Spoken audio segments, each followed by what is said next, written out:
ఎన్నో సంవత్సరాలుగా అడుగుతున్న ప్రశ్ననే ఒక రోజు అడిగింది. ఇది ఎన్నో సంవత్సరాల నుంచి అడుగుతున్న ప్రశ్ననే మళ్ళీ కూడా ఇప్పుడు అడుగుతుంది. ఎవరు అడుగుతున్నారు? ఎవరైనా నన్ను నరికి నా కలపతో 10 ఇల్లు కట్టుకుంటారని నా కోరిక. అప్పుడు నా వల్ల కొంత ఉపయోగం ఉంటుంది అని అన్నది. ఒక నల్ల పక్షి చెట్టు మాటలు విన్నది. అది కింది నుంచి చెట్టు కొసకు ఎగిరి వెళ్ళి అన్ని పక్షులతో ఇలా అంది, మనం చెట్టు అడవి నుంచి వెళ్ళిపోవాలనుకుంటుంది. మన చెట్టు తన మంచి పనులు చేస్తున్నానని భావించడం లేదు. మనం అందరం కలిసి చెట్టుకు చెప్పాలి. అవన్నీ ఇలా చెప్పాయి. నేడు నువ్వు 200 ఇళ్లకు సమానం. 10 ఇల్లు కాదు, దానికి 20 వంతులు ఎక్కువ.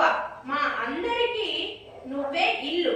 దయచేసి అడవిని వదిలి వెళ్ళవద్దు. ఆ రోజు తాను అక్కడ ఎందుకున్నానో తెలుసుకొని చెట్టు చాలా సంతోషించింది. ఒకప్పుడు ప్రశ్న వేసింది, ఏమని? నేనెందుకు ఇక్కడ ఉన్నాను అని. తర్వాత మళ్ళీ కూడా కొన్ని సంవత్సరాలకి ప్రశ్న వేసిపోయింది, ఎందుకు నేను ఇక్కడ ఉన్నాను?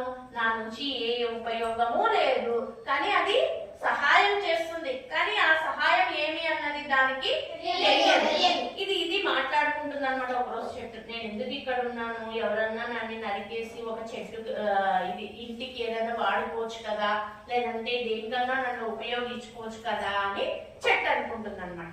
ఈ మాటలన్నీ కూడా ఎవరు వింటున్నారు? ఒక నల్ల పక్షి వింటుందన్నమాట.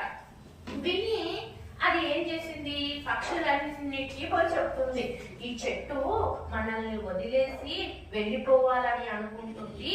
ఎందుకు అని అంటే, నేను ఎవ్వరికి కూడా ఉపయోగపడటం లేదు, అంటే మనకు ఉపయోగపడటం లేదు, మనకి సహాయం చేయటం లేదు అని అనుకుంటుంది.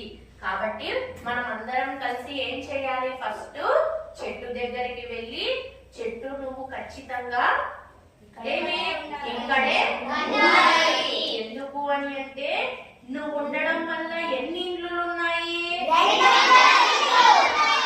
ఇన్ని ఇండ్లు అంటే నువ్వు ఒక్క చెట్టు ఎన్ని ఇండ్లు ఉన్నాయి? 200 ఇండ్లు అంటే 200 నివాసాలు. అంటే అన్ని పక్షులు నీ చెట్టు పైనే